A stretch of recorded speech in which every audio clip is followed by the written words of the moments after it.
untuk menerima makanan serta untuk membantu menghasilkan suara. Yang kedua, ada gigi. Setiap pada mulut pasti terdapat gigi. Nah, itu struktur dari gigi. Yang pertama ada email. Email merupakan bagian terluar dari gigi yang berwarna putih. Lalu ada bagian dalam email bernama dentin yang berwarna kekuningan. Lalu ada ruang pulpa yang berisi pembuluh darah serta syaraf yang akan menjulur ke akar gigi. Terus ada gusi. Lalu ada periodontal ligamendum, ada cemendum, ada saluran akar, ada tulang, dan ada syaraf serta pembuluh darah. Nah, dalam mulut kita sendiri terdapat beberapa jenis gigi. Yang pertama ada gigi seri, yang bagian depan berfungsi untuk memotong makanan. Lalu ada gigi taring yang berfungsi untuk memotong makanan, dan gigi geraham yang berfungsi untuk mengunyah makanan. Nah, pada proses ini terjadi proses pencernaan secara mekanis yang dilakukan terutama oleh gigi geraham karena dia mengunyah dan menghaluskan makanan sehingga menjadi bentuk yang halus, kemudian akan ditelan ke kerongkongan. Nah, lalu ada lidah. Lidah berfungsi sebagai penggerak makanan ketika mengunyah atau menelan makanan serta untuk indera pengecap.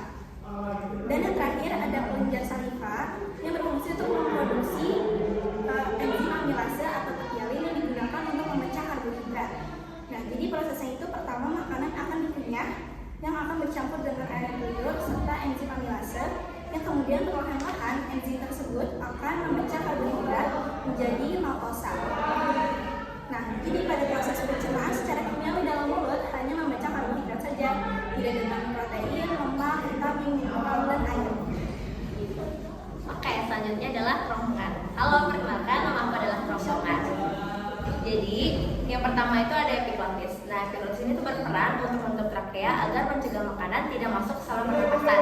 Nah, yang kedua itu ada yang namanya sphincter esophageal. Nah, sphincter esophageal ini waktu bolus masuk ke tenggorokan, sphincter esophagus bagian atas akan membuka untuk membiarkan makanan masuk. Setelah itu akan menutup kembali agar makanan tidak naik ke tenggorokan. Nah, kedua faktor ini tuh sangat penting karena untuk memastikan proses menelan itu dengan aman dan efisien.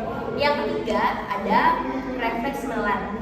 Ketika bolus masuk ke tenggorokan, refleks menelan akan memastikan bahwa makanan tidak masuk ke saluran pernapasan, penutupan pita suara dan naiknya langit-langit mulut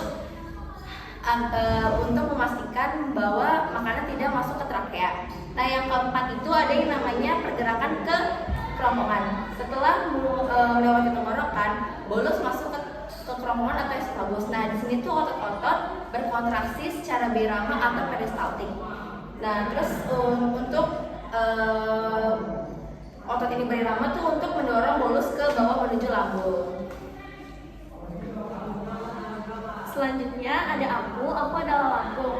Nah, di dalam lambung ada terdapat 5 bagian. Yang pertama ada bagian kardiak. Kardiak adalah bagian atas lambung yang berfungsi untuk yang berada di perbatasan antara kerongkongan dan berfungsi untuk mencegah agar makanan tidak naik ke atas kerongkongan. Lalu yang kedua ada fundus. Fundus adalah bagian atas lambung yang berfungsi untuk mencerna dan mengunyah makanan dengan enzim. Lalu yang ketiga ada badan lambung.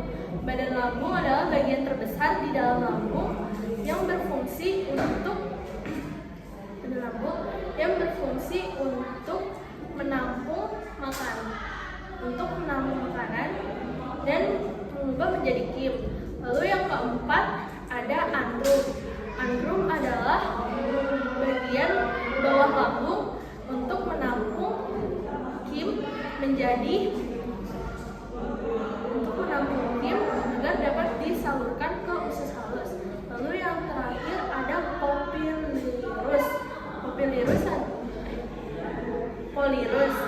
polyrus adalah bagian bawah lambung yang berfungsi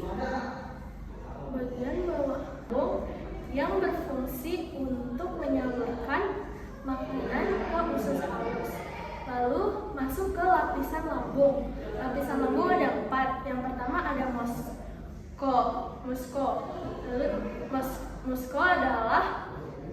musko adalah lapisan terdalam lambung yang terdiri dari kelenjar lambung.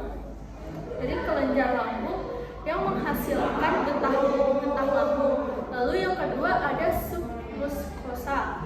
Lalu submucosa adalah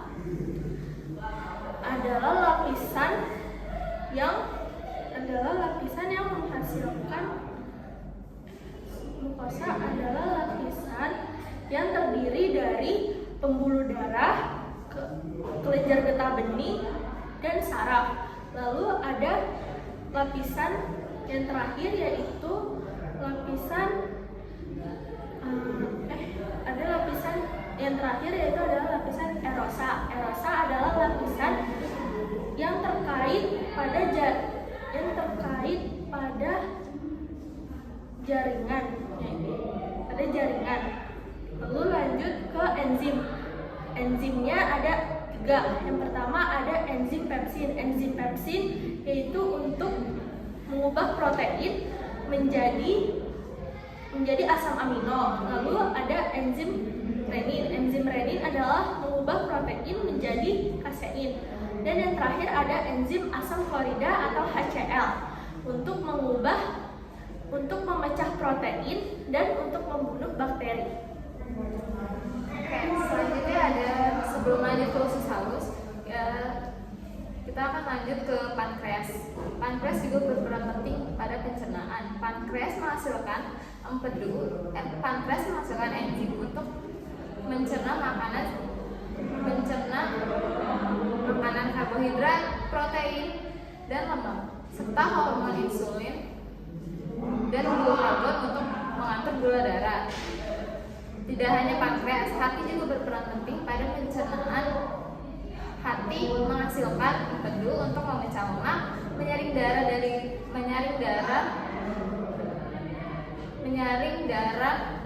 menyaring racun dari darah, menyimpan glukosa dan vitamin. Oke, selanjutnya ada usus halus. Usus halus berbentuk tabung yang terletak di antara lambung dan usus besar. Pada usus halus terjadi gerakan peristaltik.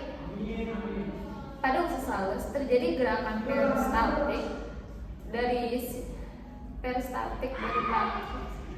otot polos longitudinal dari sirkuler yang menggerakkan kibus atau bubur usus dari bawah ke sepanjang saluran. Pada usus halus berfungsi untuk mencerna makanan secara kimiawi dengan enzim-enzim yang berasal dari pankreas dan empedu yang berasal dari hati. Secara kimiawi, usus halus adalah proses yang melibatkan enzim-enzim pencernaan makanan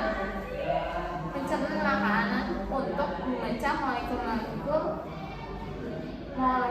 makanan kompleks menjadi molekul-molekul yang lebih kecil agar dapat diserap oleh tubuh. Pada usus halus ada 3 jenis bagian. Yang pertama ada duodenum, yang kedua ada jejunum, yang terakhir ada ileum. Yang pertama ada duodenum. Duodenum terdapat beberapa enzim. Yang pertama ada enzim amilase. Amilase mengubah zat tepung menjadi gula. Yang kedua ada tripsin. Tripsin untuk mengubah protein menjadi peptida dan asam amino. Yang ketiga ada lipase. Lipase untuk memecah lemak menjadi asam minyak dan gliserol. Selanjutnya ada jejunum. Jejunum juga terdapat beberapa enzim. Yang pertama ada enterokinase untuk mengaktifkan tripsinogen. Yang kedua ada laktase untuk mengubah laktosa menjadi glukosa. Yang ketiga ada enterepsin untuk mengubah peptid menjadi asam amino. Yang keempat ada maltase untuk mengubah maltosa menjadi glukosa. Yang kelima ada sukrose untuk mengubah sukrosa untuk mencerna sukrosa menjadi glukosa. Dan yang terakhir ada disakarase untuk disakarida menjadi monoklida. Dan yang terakhir ada di ileum, fungsinya untuk penyerapan sari-sari pada makanan. Jadi apa adalah usus besar? Usus besar terdiri atas 4 bagian. Itu ada sebelum, kolon, rektum, sama anus. Nah, kita mulai dari sebelum dulu. Sebelum itu bagian yang berbentuk seperti kantong yang berfungsi untuk menjambungkan usus halus dengan usus besar. Nah, ini tuh bertugas untuk menyerap sisa air dan nutrisi yang terdapat dalam timus. Terus yang kedua itu ada kolon. Kolon itu bagian yang terpanjang dari usus besar yang berfungsi. Dia terdiri atas 4 bagian, yaitu ada kolon ascendens, descendens, sigmoid, sama transversum. Nah, itu mereka ini membantu dalam pembentukan feses, menyerap air juga, dan juga elektrolit. Nah, yang ketiga itu ada rektum. Rektum ini merupakan bagian dari usus besar yang berfungsi untuk menyimpan dan menerima feses dari kolon.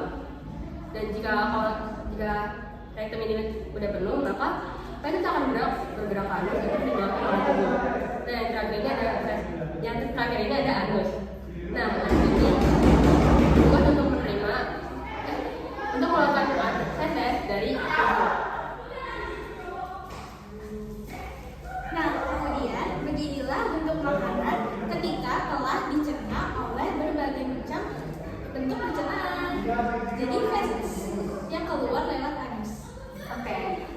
Jadi itu berarti awalnya dari burger. Burgernya itu dikunyah oleh Jessie sebagai mulut, lalu hancur menjadi makanan. Makanan. Nah, itu sampai ke lambung, lalu lambung masuk ke halus dan besar, habis itu menjadi feses. Nah, tambahan juga ini adalah struktur dari kerongkongan. Yang pertama itu di sini ada faring, terus di tengah-tengah ada lidah, terus di sini ada kartup epiglotis, terus habis itu ada laring, dan encefalus atau kerongkongan di sebelah sini, dan terakhir adalah trakea. Oke, mohon maaf jika ada kesalahan dari kelompok kami. Wassalamualaikum